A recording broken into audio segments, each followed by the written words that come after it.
If your dad that you resented for leaving your mom while she had cancer tried to repair your relationship by dropping you smack in the middle of a territorial feud between lion prides, reserve wardens, and criminal poachers so that he could play the hero, what would you do? Probably take pictures. In this How to Beat video, I'm gonna break down the mistakes Nate, Martin, Meredith, and Nora made, what you should do, and how to beat the dumb animal in Beast. We start out following a band of goddamn poaching lion hunters in South Africa.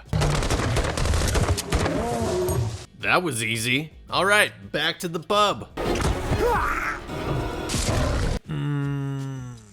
We start out following the recently widowed Dr. Nate Samuels, his daughters Meredith and Nora, arriving to the Mopani Reserve in South Africa for a grand safari vacay. There, deep in the bush, he links up with his old buddy Kruger, the head merc of the Oryx Warfare Group PMC, also taking some much-needed PTO days. Last time I saw you were just a little half of a man. I'd shut your mouth before Krug decides to chop you up and throw you on the Barbie. Bro is 6 feet tall anyway. Actually, his name is Martin Battles, which is a sick last name. He's a part-time biologist and full-time enforcer of this here Mopani Reserve. So basically, Mopani's Kruger. Hey Meredith, how's the teenage life? It's just mere.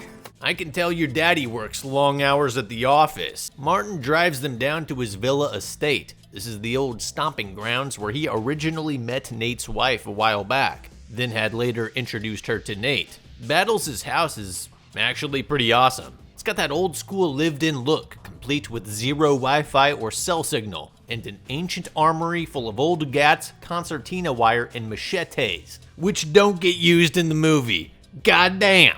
At dinner, the troubled backstory emerges. Nate divorced his wife before she got terribly sick and wasn't around much when her health plummeted and she eventually passed. He wasn't around for his kids much the past year when it was all going down either. Mir fires off how Martin asked her more about her life and photography interests in the last 5 minutes than her own dad did this past year. To stack another rock on top, while drinking next to the burn barrel later that night, Martin tells Nate that he didn't come to the funeral because he couldn't stand to see her get buried in a concrete plot in New York City, a far cry from her heritage and roots here in South Africa.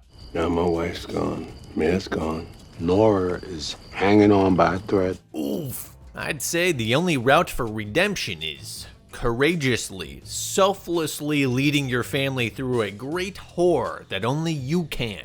Finally self-sacrificing yourself as an ultimate sign of repentance for your past misdeeds. Or not sacrificing yourself, either or. Nerds, this video is sponsored by Raycon. Tired of your old earbuds feeling a little loose, jiggly, like they could slip out and fall under a treadmill or bounce across the filthy gym bathroom floor? Maybe awareness mode simply isn't high enough fidelity to satisfy your paranoia. Or you want to listen to a podcast while walking, but also hear if cars... Hey! I'm walking here! I'm walking here! Or those damn kids riding their $6,000 EV bikes are about to rip past you on your left. Introducing Raycon's Everyday Clip Earbuds. They don't go in your ear, they clip onto it, freeing your mind to be mentally stimulated, but also open to hear what's going on around you. Previously, this meant wrapping open earbuds around your ear, or using bone conduction. Now, you just clip. Pop it on like it's nothing. Pop it off like it's nothing, because it weighs nothing. Underrated feature. I love wearing these when I've got sunglasses and a hat on, without that discomfort of them pressing in, like the wraparound style earbuds do. And with its memory metal clip, I can form it to my ear, and it stays that way. The Raycon Everyday Clip Earbuds' physical tactile buttons make it easy to play, pause, go to the next song, turn it off, adjust volume, and manage calls. The sound is everything that you would expect from Raycon. Clear, impactful, and full. Perfect. Everything, down to the last minute details. It's got Raycon's multi-point connectivity and will run for 30 hours of battery life. The everyday clip earbuds are perfect for summer days when you're out and need to wear sunglasses or a hat too. Go to buyraycon.com/nerdclip to get 15% off. Thanks to Raycon for sponsoring. As the game warden, Martin understands the assignment. The next morning, they all set out to see the most incredible creatures on the planet as up close as one could be. Now all we need is for the local guide, Banji, to fire a tranq rifle at the pride to pick them all off so that Nate can play the hero for his kids. On closer inspection, Martin notices Nandi, the lioness, has a bullet wound on her paw, and she is quite feisty. So he backs off and tells Banji to go call up the vet. Hi, Nate. Talk to me, brother. You want to know how to tell if somebody's a doctor? They'll tell you. I see where Mare gets it from. You're only a doctor when you're in the hospital, asshole. Out here in the bush, you're food, and I'm the guy with the rifle, so shut the f up. They head up to the Tonga village nearby to ask around if anyone saw who did this. Just missing a vehicle running off the road covered in blood with vultures picking off all the meat. I don't think it's a great idea to be taking Nate and his 2 daughters on your poacher hunting mission. Sure, it's probably a decent round trip and you'll have to come by tomorrow. And at first thought, masking around a nearby village doesn't seem like it would cause much trouble. Unless, of course, the poachers are taking up residence here and don't take too kindly to the warden poking around their illegal business. The truth is arguably worse. Martin walks into the main hut and finds the townsfolk butchered, not by poachers, but by lions. He also says that with this much blood, hyenas have to be close. It's a real Lion King situation developing. Martin tells Nate to go back outside and gather his daughters. So Nate goes outside and tells Mare to watch his daughter and stay together outside before he re-enters the hut to gawk at the bodies. Of course, he doesn't actually inform them of the danger that they're in, or in any way protect them himself. Naturally, Nora wanders off while Mare is probably taking pictures of the thumb-sized flies buzzing around. Nate and Mare begin to panic. Off in the distance, Nora screams. When Nate rushes through the picket maze and finds her, seriously, who put that maze there? She's standing in front of a clawed-apart woman and cow. Everyone piles into the car, and Martin tries to radio Banji. No dice. The mountain ranges are blocking the signal. Nate feigns wanting Martin to take them all home, but as planned, Martin insists that they need to go save the world with their kids in the back seat. It's all going according to the plan that they hashed out while boozed up the first night. A man jumps out in front of the car and falls down, so Martin stops the vehicle, grabs his hunting rifle, and goes out to investigate. Nate follows, because he's a doctor. Sorry, I don't think that this guy needs a prescription for Vyvanse, so why don't you go back to the car? Nate runs back and grabs the first aid kit, while Martin runs perimeter security. This guy does not need a first aid kit applied out in the middle of the open after being attacked by animals, which reside in the open. The first action that one takes as an emergency rescue unit is to get the victim out of the danger. You either need to throw this dude into the back of the Toyota and then perform first aid there as a makeshift ambulance, or leave him to die. Those are the 2 options. Just then, there's a rustling sound in the bushes. Nate's not around to hear it because he's busy gloving up and coaching his daughter on how to contact help over the CB radio. When he returns to the flayed local, the man's gone unconscious, so Dr. Nate begins performing CPR chest compressions. I'm not a doctor, but I did undergo EMS training as a volunteer firefighter about 15 years ago, with a recent minor in ChatGPT. My preliminary assessment is that the victim seems to have lost a lot of blood due to the several deep lacerations to his torso and décolleté. His problem isn't that he's not circulating blood, it's that he has no blood. And whatever little blood he still has, your chest compressions are currently pumping it out of his body at an accelerated rate. I'm thinking you need to pack and bandage his wounds up first. Ironically, this dude would have been better off with a Xanny. At least he'd be more comfortable when he died. I think Nate knows better. I think he doesn't want this man to live. If they put this man in the back of the van and drove him to a hospital, guess what? Nate's hero's journey ends with the disgusting smelling whimper of a nobody. For the exact same reason Martin has run off into the bush to chase down the lion, leaving the vehicle stranded and thus creating space and opportunity for Nate to be the big man making big man moves. Down at the river's edge, the hunter becomes the hunted. Big man Nate finally got his sick wish granted. Now it's mano y mano, lion versus Dr. Nate.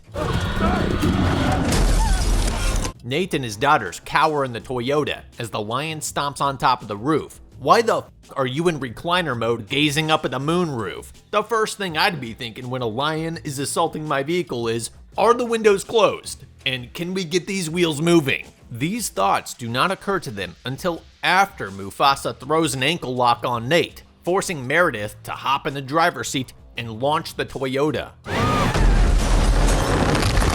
Can we back up a bit? Firstly, Martin should have never run off out of sight like that. This is not the time nor place to hunt. Ideally, you would have GPS tags on all the big game in the reserve, so you could track them down and hit the rogue lion with a drone strike. But those can range from at least a few $1,000s to more for a single animal, plus about $1,000 for an IED FPV drone.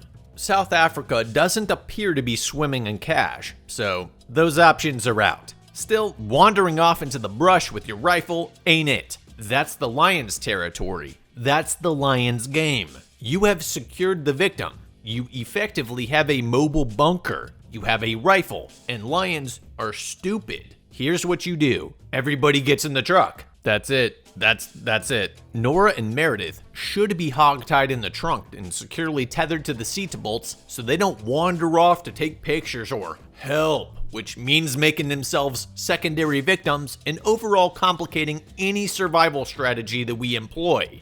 Nate takes the wheel. Martin sits side seat with the window rolled down so he can prop up out the top if he wants to attempt a shot. Then all you need to do is bait the lion to you by driving the car over the local man's legs to get him to scream. When the lion comes to finish off the kill, Martin pops him with the 788 bolt gun. Now the Toyota's busted. The radio still likely can't reach anyone. They have no guns, Martin's likely dead, and they're all a bit concussed. What the hell just happened? Well, you drove us straight into a tree, dumbass. For God's sake, you're 33 in real life, which means you're probably acting as a 23-year-old in the movie, I'd guess. You should have 7 years of driving under your belt. I'd think you'd be able to color within the lines by now. Now, I've never tried to outdrive a lion attacking me like Meredith, but I have driven through an intense hailstorm while slightly lubed up on some Wild Turkey 101, and I was still able to keep the vehicle in between the curbs. What? My neighbor's house got hit by lightning and I wanted to check it out. It wasn't hailing when I left. It randomly came down while I was enjoying the cool firefighter action. The point is, I see Mare as having no excuse. I do fault Nate a bit here too for yelling to not drive over the man that he had left in the middle of the road. The road is narrow and lined with big bushes and trees. There's no real room to maneuver, and besides, that dude is dead as hell. If you, being the brainiac doctor, thought he needed CPR, which you stopped after 10 seconds, which you haven't been doing for like 5 minutes, with a man who's been bleeding out this whole time, he's dead. Run over him so you can keep the truck on the road, so you all live. So you can all make it to the radio outpost that Martin said is 6 kilometers down the road, so you can actually get help and warn others to save more lives. Oh, but we didn't get very far. It could still be out there. No You ran us into a tree like 20 feet down the road. I was here the whole time. Martin radios in on the walkie-talkie. He tells them the lion came out of nowhere, as they do. His legs ripped up, he can't stand, and he's losing blood quickly despite the belt tourniquet that he notched onto his leg. Nate radios back saying the truck's dead, and that Martin needs to apply a belt tourniquet. Martin's like, yeah, I already did that. So Nate tells him to use his Zippo to turn his knife incandescent and cauterize his artery with it. I don't think that would work. What he needs to do is fashion a real, effective tourniquet by using his knife to cut up his clothes into narrow, longer strands of his pants, or even cut up his belt if he can manage, then use the knife as a windlass to crank it tight. Martin radios back to tell them that the lion is puppy guarding him, using him as bait. I'm guessing the rifle's at the bottom of the pond or snapped in two. The good news is the trank rifle is still in the back of the truck. All it takes is little Nora kicking the lock to bust it open. Secure. Martin radios that he's lost sight of the lion, and it's probably headed for him. Nate pops the metal sunroof, then closes the grate under him to stand completely straight up on top of the roof with his single-shot trank gun. I don't know why he doesn't just stick his torso out the top so that he could still duck back in quickly if he misses. His leg is deeply clawed too, so I'm not sure how stable he's gonna be. One wrong tweak and he could collapse out in the open. The trank most likely will take at least a few minutes to kick in, during which time the lion could still cover a hell of a lot of ground and decapitate you. You could argue to bait the lion back up to the window and dome it from within the vehicle. Could work. That way too your daughters could be feeding you ammo. However, I'd be a bit sparing considering the size of the pride and the two male lions you may be dealing with. Not seeing anything, their plan is to go find Martin, see if they can stabilize his condition, and I'd imagine carry him back to the car, then go for the radio outpost a few miles away on foot. Sounds hella risky. Martin radios back that he's under a tree nearby a hunter's blind. Of course, right when Nate spots it, Meredith jumps out of the vehicle to, and I quote, "check if I can see Uncle." This idiot. This is why I said to hog tie your daughters to the back seats. Her decision making is completely insane. Nobody would do this. I simply can't understand what the writers are thinking when they develop this script. Sitting in their round table committee thinking, okay, they found the hunter's blind. How can we drum up some conflict at this moment? I got it. Meredith's gonna jump out of the car and march off ahead by herself. Then the lion's gonna attack. And then nobody questioned why she would do this. The hunter's blind is up a hill. There's no vantage until you're over the ridge all the way over there. You have no weapons. Martin lost sight of the lion. God! You know what? Great idea. I say go for it, even though the writers don't have the nuts to kill her off. Just then, the lion attacks. Can we pause and vector in on Meredith's deer in the headlights face? All right, thank you. Nate gets a shot off. Unclear if he hit it, but either way, like I said, the lion's not gonna instantly pass out from the trank, so being able to duck back in the moonroof would have been nice. Quick thinking, he rolls under the car before the lion can maul him even more. He's lucky he's not dead from that hit. Instead of rolling over to the reloaded rifle while the lion's on the other side, he plays footsie with it like 3 times. Bro, just roll away to the other side of the car. Then when it comes around, roll to the other side. I would not be sticking my foot and leg anywhere near this beast's giant mouth and claws. Remember what happened the first time you tried to go for a head kick? It nearly yanked you out of the car and tore big nasty chunks out of you. Nate finally manages to snag the rifle back under the car without getting his arm ripped off. He'd better hurry up and dart this thing because Meredith is going to fireman's carry the severely wounded man a couple hundred yards through thick brush and uneven rocky terrain, then politely tiptoe past the enraged jungle monster to load him into the passenger seat. Sure. Without a dart in the chamber, Nate's desperately clubbing the lion's head with the rifle to little effect. While the lion is distracted, Nora rolls the window down and shoves a trank dart into its ass, sending it packing.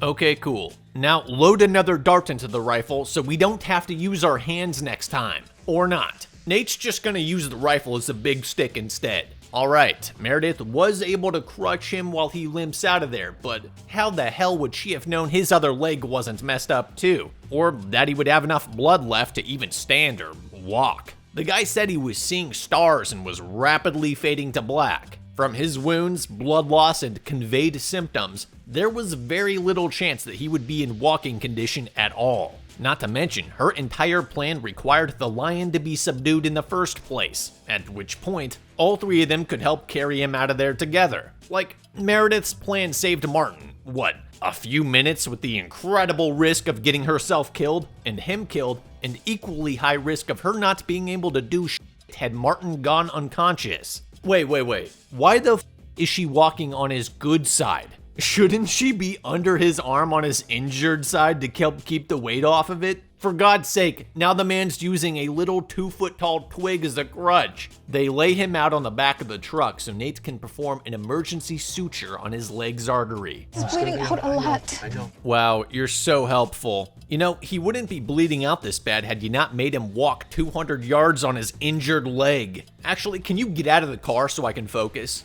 Dr. Nate sews the artery closed, but their problems are not over. The trank didn't seem to put the lion to sleep, so it looks like they're van camping for the night. Meredith and Nora start freaking out in disbelief that they will have to subsist on 4 water bottles for the night, as if that's impossible. There's more ridiculous drama, but I'll spare you. Nate randomly wakes up in the middle of the night to find Meredith and Nora gone. Oh my god, how many times do I have to tell you to hog tie your idiot kids to the frame? It was just a nightmare. A really realistic one. There's some incoherent chatter on the radio. Nate tries to fire off an SOS message and get into contact with him. Before Nate can figure out whether these people are rescue services or poachers, Meredith jumps over and honks the horn, revealing their exact location off the road. Well, guess we'll roll the dice instead. Can this bitch chill for a single second? Not a few minutes earlier, Nate told Meredith she's just like her mother. Now I see why he left his wife while she had cancer. A couple trucks roll in behind them, and it's the poachers. Ah, perfect. Bunch of well-to-do Good Samaritan hunters that are solely here to kill the lion. Your best bet here is to probably throw a blanket over your daughters. Turn Martin on his belly, just say you were attacked by the lion, and tell them the lion's right over here somewhere, maybe up on those rocks. Could they raid your vehicle and find your daughters? Absolutely. Is that info what I would lead with? Absolutely not. Likewise, turning Martin over will hide his face, so all they see is a dude with a mangled leg. Martin is an anti-poacher who has smoked a few of their friends, so I'm not sure pointing him out is a great idea. Fact is, these are still criminals. They aren't here for you, and if your car looks like it's just got a mangled dude in the back, they're unlikely to pay too much attention if there's a lion in the area. You need to keep them focused on their mission of killing the lion so you can then be on your way. It's kind of a decision between trusting pirates to whisk your daughters to safety or send them on their poaching mission. Then, after they kill the lion, you walk the few miles down to the station and then see if you can call Banji or whoever for help. I'm taking door number 2. Worth a shot at least. Nate immediately exits the vehicle and tells them that he has 2 young daughters and a wounded man in the truck. He also would like to extend an offer for $5,000 for Ubering them back to the nearest hospital. Jesus, bro. Way to lay all your cards out. The lawless criminal poachers start pulling Martin and his daughters out of the car to do God knows what with, until the lion comes back for more. Nate quickly packs his kids back in the trunk. His plan? Jack the poacher's truck while they're distracted. Good in theory, only there's no keys. I agree with him though. Grabbing a gat, finding the leader wearing the yellow shirt, reverse American gangstering him, taking his keys, and jacking his truck is about the only way that they survive here. If the poachers kill the lion, they'll come back and kill Nate, Martin, and you-know-what with Meredith and Nora. If the lion kills the poachers, it'll come back and kill them all. His plan is not going well, on account of him dangling from a tree branch with the lion circling his walkie-talkie below. Eventually, he does find the dead leader, snags his keys and his rifle, and begins heading back. He'd better hurry, because the Toyota's getting wailed on. I would think to get in the back of the truck where there's more space to move and hide. Sitting in the front seat puts you up higher and limits your ability to get to the opposite side of the truck than the lion might be. Not being seen or heard is their biggest priority right now. Dad, please come back, please. Jesus Christ, can you guys seriously just chill? You're not even in any danger right now. The poacher dragging his hand across your window is basically already dead and had slumped over. The lion was nowhere near you because it was standing over your dad. Well, this big brain move drew the lion straight back to them, and instead of staying down, they're propped up looking around like they could even do anything about what they could see. Your dad knows where you are. If he's alive, he will be coming back. You just needed to chill. Now the lions are trying to kill you all.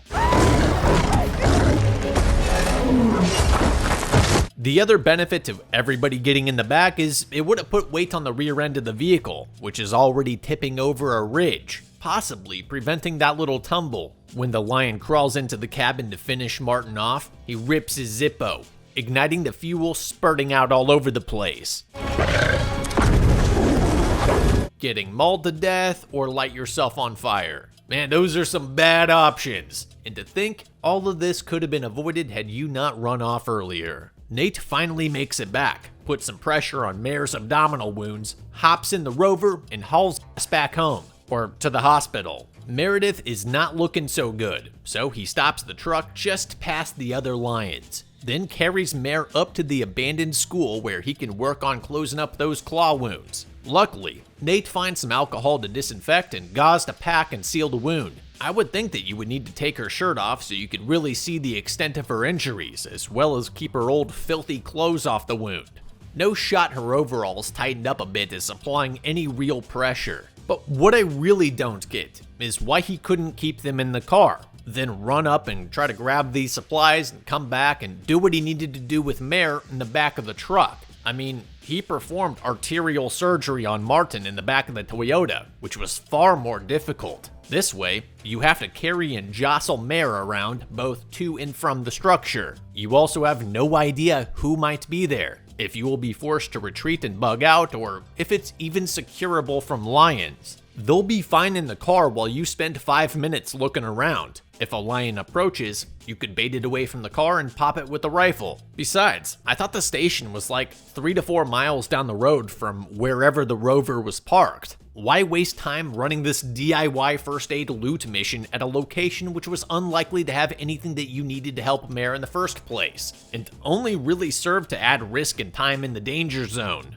Now the girls are trapped with a lion closing in on them. Nate hears their screams and runs towards them, firing the rifle into the ground to scare the lion off. Oh my God. You're giving warning shots with the only 3 rounds that you had to a mass murdering lion that was about to eat your daughters. Shoot it and let's go. The lion is still there. The car is too far. The gun is now empty. What are you trying to do here, bro? Can this lion just eat them all already? Holy hell. How did he find us here, Dad? Well, you did drive right past them and then park the car out in the open right next to this building. He's not gonna stop. Then you should have shot it. I swear Nate's working up the drama and keeping the action going because that's the only way that his daughters will look at him with reverence instead of resentment. At least I thought that, until Nate leads the lion out into open ground to fight it with a knife.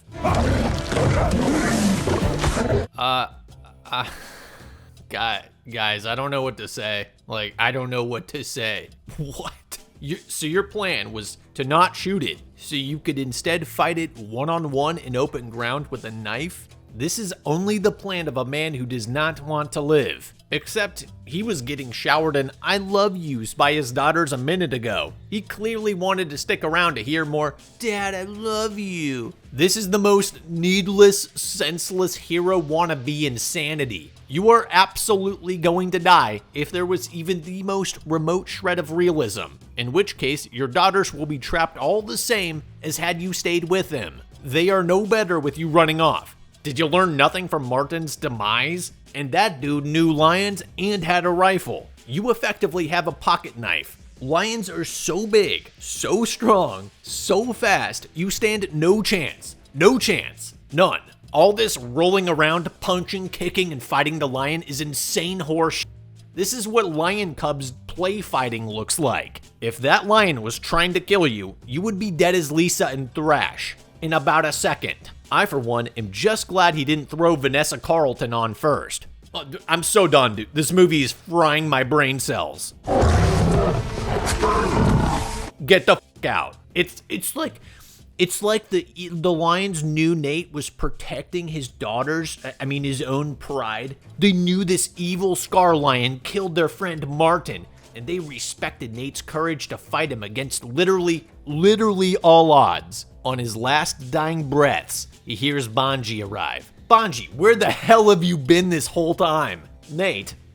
Dr. Nate wakes up in the hospital with his two very smart girls. You knew that the other lions would kill him to protect their pride. They sure took their time. And no, let's not pretend hand-to-hand fighting a lion was a clever strategy. I was trying to save my girls. Just trying to kill some lions, sir. Look at those baby scratches. Give me a break. One actual swipe and his head's coming off. You guys need to go back to a suburban American town where survival is easy, because you're not cut out for this. It's a miracle you're not all dead. Ultimately, had they all stayed in the truck, they'd all have survived. For that reason, I'd say Scar in Beast was beaten. Moral of the story, stay in the truck.